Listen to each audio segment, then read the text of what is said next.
Let's get right into it. Number 7. The brain's panic button is broken.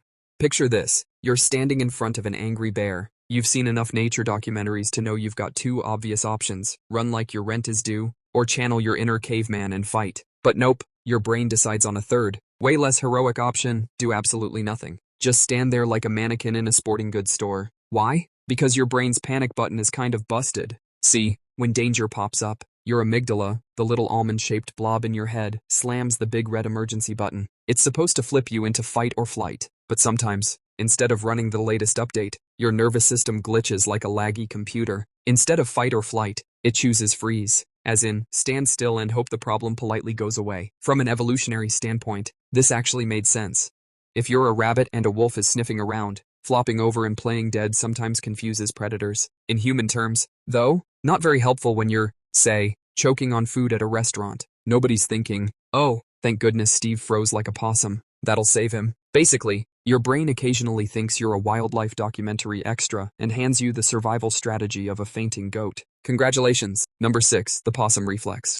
Let's talk about playing dead. No, not like theater kids in drama class, but the real collapse and hope you don't get eaten reflex. Scientists call it tonic immobility. It's your body's default shutdown mode, and it's creepier than it sounds. Here's what happens. Adrenaline rockets through your system like you've just mainlined 6 Red Bulls, and instead of giving you super strength, your muscles seize up, your breathing slows, your limbs feel glued in place, and boom, you've become a living statue. Except instead of being cool performance art, it's your body essentially saying, good luck, champ, I'm out. This isn't just about animals faking death. Humans do it too, especially in situations like assaults, accidents, or even stage fright. Victims often describe it as an out-of-body experience, like they're watching their own body freeze without permission. Imagine your nervous system taking the wheel, but instead of driving you away from danger, it just parks the car and leaves the engine running. It's terrifying, it's involuntary, and it's deeply misunderstood. People often blame themselves afterward. Why didn't I fight back? But the reality is, your biology made the decision for you.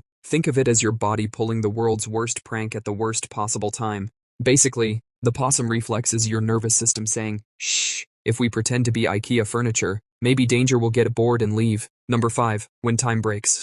You know that cliche where people say, my life flashed before my eyes? Yeah, turns out your brain really does warp time during danger. It's like your personal Netflix autoplay suddenly switches to the highlights of you. Season 1. Here's what's happening. Under stress, your amygdala and hippocampus crank up memory storage. Your brain starts recording every little detail, colors, sounds, smells, as if you're suddenly auditioning to be the world's worst GoPro. The overload of sensory info makes time feel slower. You're not Neo in this Matrix dodging bullets. You're just experiencing your brain's creepy attempt at slow-mo. But there's a catch.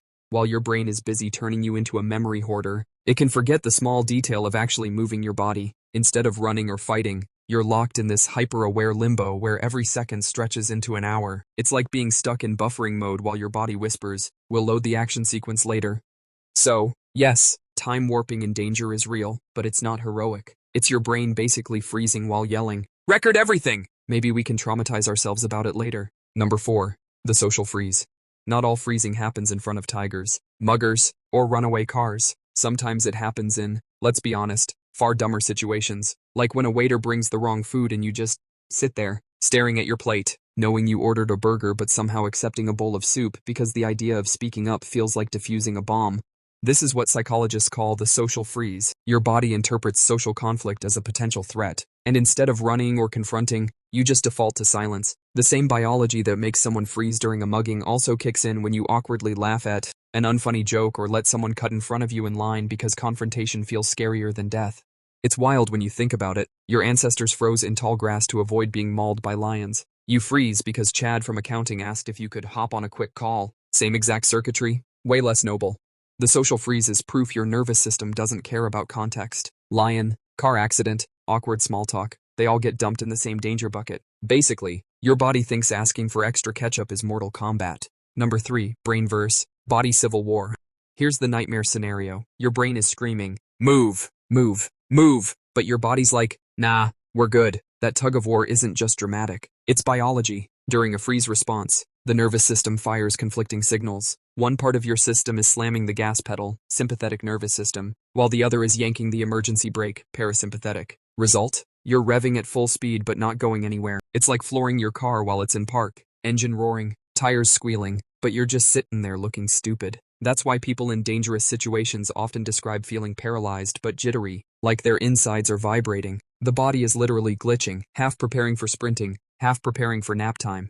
This biological traffic jam isn't just uncomfortable, it can burn into your memory as trauma. Later, you'll obsess over why you didn't move, when the truth is, your nervous system was too busy arguing with itself to actually help you out. Basically, your survival instincts sometimes hold a corporate meeting at the exact worst time, and nobody leaves with a decision. Number 2. Predator vision mode. Here's a creepy little secret. When you freeze, your body doesn't just stop moving, it actually changes the way you're seen. In the animal kingdom, many predators have vision wired to detect motion, so standing perfectly still can literally make you less visible. A frozen rabbit isn't brave. It's exploiting the wolf's crappy graphics card. Humans inherited that same weird reflex. When you freeze, your pupils dilate, your hearing sharpens, and your muscles lock into statue mode, all to make you harder to detect. Problem is, we don't usually deal with wolves anymore. We deal with, like, speeding cars, social embarrassment, or choking hazards. Freezing doesn't make you invisible to an SUV. Still, the instinct lingers, because evolution loves duct tape solutions. Your brain is basically running a 50,000-year-old security software that worked in the savannah but fails miserably in modern life. It's the psychological version of trying to pay for groceries with seashells. Impressive in caveman times, useless now. So when you stand frozen in front of danger, that's not cowardice, it's just your inner possum cosplaying as a ninja. Too bad the ninja trick doesn't work on Wi-Fi routers, office meetings, or, moving trains. Number 1. The trauma download. Here's the really disturbing part about freezing. Your body remembers it even if your brain wants to forget. Psychologists call it somatic memory. Basically, your nervous system saves the experience like a cursed file you didn't ask to download. Later, tiny triggers, like a sound, a smell, or even a phrase, can make your body freak out as if the danger is happening all over again. Imagine this. You froze during a car accident years ago. Fast forward to today, and now every time you hear tires screech, your body goes full statue mode again. Your conscious brain is like, relax, it's just a Prius, but your nervous system is already halfway to possum land. It's not logical, it's not fair, and it's not something you can simply snap out of. That's why survivors of trauma often struggle with guilt. They think they failed because they didn't fight or run. But in reality, the freeze response is as automatic as your heartbeat. It's not weakness, it's wiring. Your biology hijacks you for the sake of survival, even if the strategy feels humiliating afterward. So yeah, the creepiest part about freezing is that it doesn't always end when the danger ends. Your body keeps the receipt, and sometimes it replays the charge without asking. Which means the scariest predator of all isn't out there, it's inside your own nervous system, occasionally ambushing you with your own memories. Basically, your brain is the world's worst Netflix. It loves replaying the trauma episode, and unsubscribing isn't an option. That's all for today. I'll be making similar videos in the future. Subscribe to see them.